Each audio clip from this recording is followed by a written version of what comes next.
Hello बच्चों, let's read this question. Among the following pairs of orbitals, which orbital will experience the larger effective nuclear charge, 3d and 3p? So let us see the key concept of this question. इस question का key concept है effective nuclear charge. Effective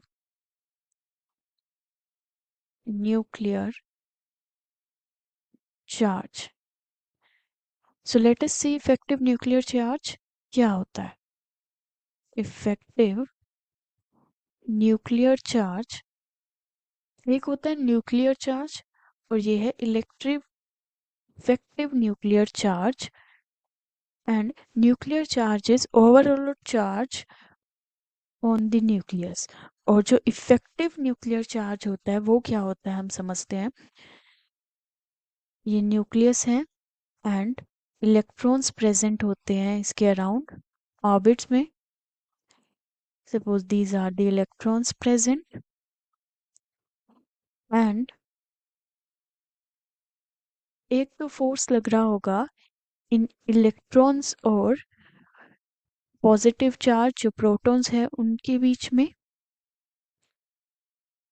ये force है। And एक force होगा जो कि electrons और इलेक्ट्रॉन्स के बीच में भी लग रहा होगा and that will be the repulsive force.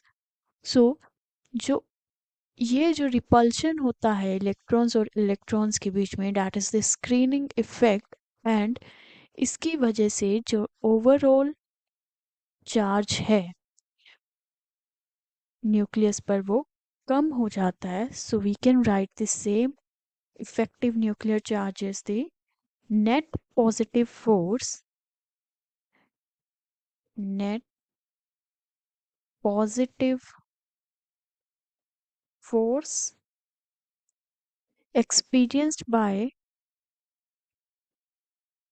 experienced by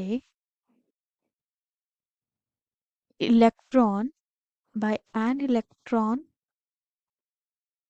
inside an atom, inside an atom। And effective nuclear charge जो है उसे Z इफेक्टिव से हम डिनोट करते हैं। एंड अगर हम इफेक्टिव न्यूक्लियर चार्ज की ऑर्बिटल्स पे बात करें, लाइक जो हमारे पास s ऑर्बिटल होता है, p orbital, d orbital, f orbital. जो s ऑर्बिटल होता है वो सबसे कम डिफ्यूज्ड होता है, स्फेरिकल इन शेप होता है। जो p ऑर्बिटल होता है वो कुछ इस तरीके की शेप में होता है, that is the dumbbell shape. And जो d ऑर्बिटल्स होते हैं वो p ऑर्बिटल से भी ज़्यादा डिफ्यूज्ड होते हैं एंड f ऑर्बिटल और भी ज़्यादा एलिप्टिकल होते हैं और डिफ्यूज्ड होते हैं। And due to its shape जो s ऑर्बिटल होते हैं उन पर नेट पॉजिटिव फोर्स जो होता है वो सबसे ज़्यादा होता है। एंड जो ऑर्डर आता है ऑर्बिटल्स का वो कुछ इस तरीके से आता है for the effective nuclear charge. और जो हमें क्वेश्चन में पूछा गया है, हमें 3d एंड 3p के बीच में बताना है which have the more effective nuclear charge। and d orbital और p orbital given है as we have discussed। जो हमारे पास p orbital होगा उसका effective nuclear charge ज़्यादा होगा। so we can say 3p का effective nuclear charge will be more than the 3d orbital।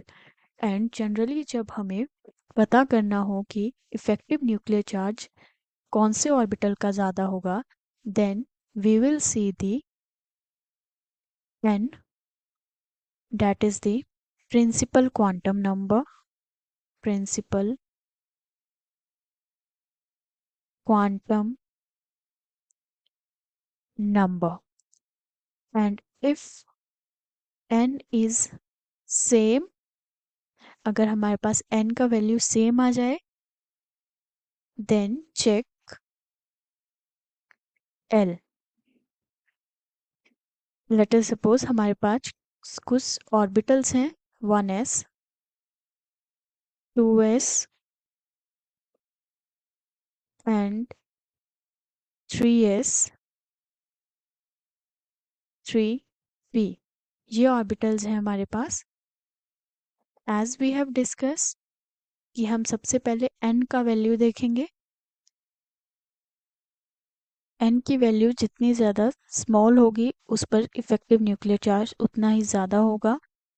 सो यहाँ पर हमारे पास सबसे ज़्यादा 1s का हो जाएगा, then 2s। Now 3s and 3p में n का वैल्यू सेम है तो हम l पर मूव करेंगे।